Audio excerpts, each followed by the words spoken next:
कभी कभी जीवन में ऐसा लगता है कि हमारे आसपास के लोग ही हमारी शांति छीन रहे हैं। कोई हमारी आलोचना करता है, कोई हमारे खिलाफ बातें करता है और कोई हमारे मन की शांति में हलचल पैदा कर देता है। ऐसी ही कहानी है एक युवा भिक्षु की, जो एक दिन अपने गुरु के पास पहुंचा। वह बहुत उदास था, उसकी आंखों में बेचैनी थी। वह बोला, गुरुदेव, मैं अब इस मंदिर में नहीं रह सकता। यहाँ का वातावरण बहुत नकारात्मक है। कुछ भिक्षु राजनीति में लगे रहते हैं, कुछ दूसरों की बुराई करते हैं और कुछ तो बस गपशप और आलोचना में दिन बिता देते हैं। मुझे लगता है कि यहाँ मैं अपनी साधना पर ध्यान नहीं लगा पा रहा हूँ। मेरा मन विचलित हो जाता है। कृपया मुझे किसी शांत, निर्मल और पवित्र स्थान पर भेज दीजिए, जहाँ कोई नकारात्मक व्यक्ति न हो। गुरु ने कुछ देर मौन साधा। उनके चेहरे पर शांति थी, वैसी शांति जो सिर्फ गहराई से देखने वालों को मिलती है। उन्होंने कहा, ठीक है मेरे प्रिय शिष्य, मैं तुम्हें जाने दूंगा, पर उससे पहले तुम्हें एक छोटा सा कार्य करना होगा। भिक्षु ने तुरंत कहा, आदेश दीजिए गुरुदेव, मैं क्या करूं? गुरु ने अपने पास रखा एक चम्मच उठाया, उसमें थोड़ा पानी भरा और भिक्षु को देते हुए बोले, इस चम्मच में जो पानी है, इसे लेकर पूरे मंदिर का एक चक्कर लगाओ। ध्यान रहे, इसमें से एक भी बूंद पानी गिरनी नहीं चाहिए। अगर तुम ये कर पाओ तो मैं तुम्हें तुरंत उस शांत मठ में जाने की अनुमति दे दूंगा। शिष्य ने चम्मच लिया और चल पड़ा। वह धीरे धीरे मंदिर की गलियों से गुजरा। ध्यान बस एक ही चीज पर था, चम्मच का पानी। वह सोच भी नहीं पा रहा था कि कौन क्या बोल रहा है, कौन किस पर हंस रहा है या कौन राजनीति कर रहा है। वह पूरी तरह अपने कार्य में डूबा था। कई घंटे बीत गए, सूरज ढलने लगा।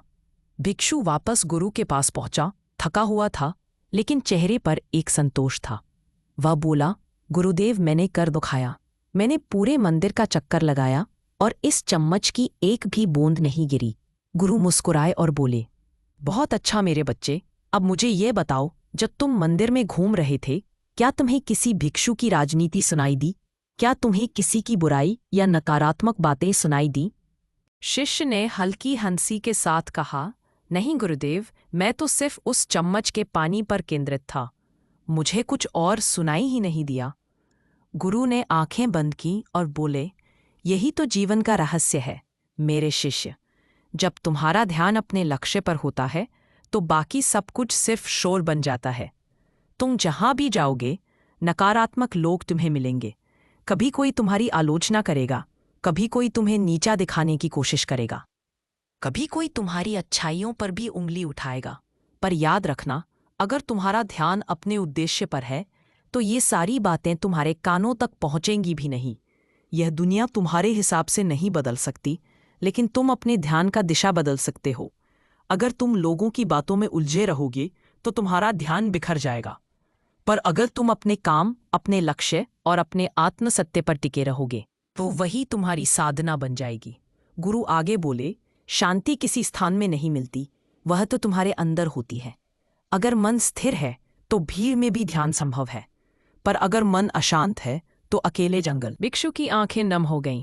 उसे समझ आ गया कि जिस शांति की तलाश वह बाहर कर रहा था, वह तो उसके भीतर ही थी, बस उसका ध्यान गलत दिशा में था। वह बोला, गुरुदेव, अब मुझे कहीं जाने की आवश्यकता नहीं। मैं यहीं रहूंगा और अपना ध्यान अपने उद्देश्य पर लगाऊंगा।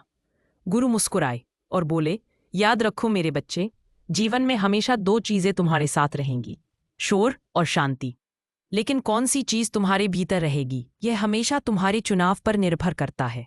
दोस्तों, जीवन में हम सबको ऐसे लोग मिलेंगे जो हमें समझ नहीं पाएंगे, जो हमें नीचा दिखाएंगे या जो बस नकारात्मकता फैलाएंगे।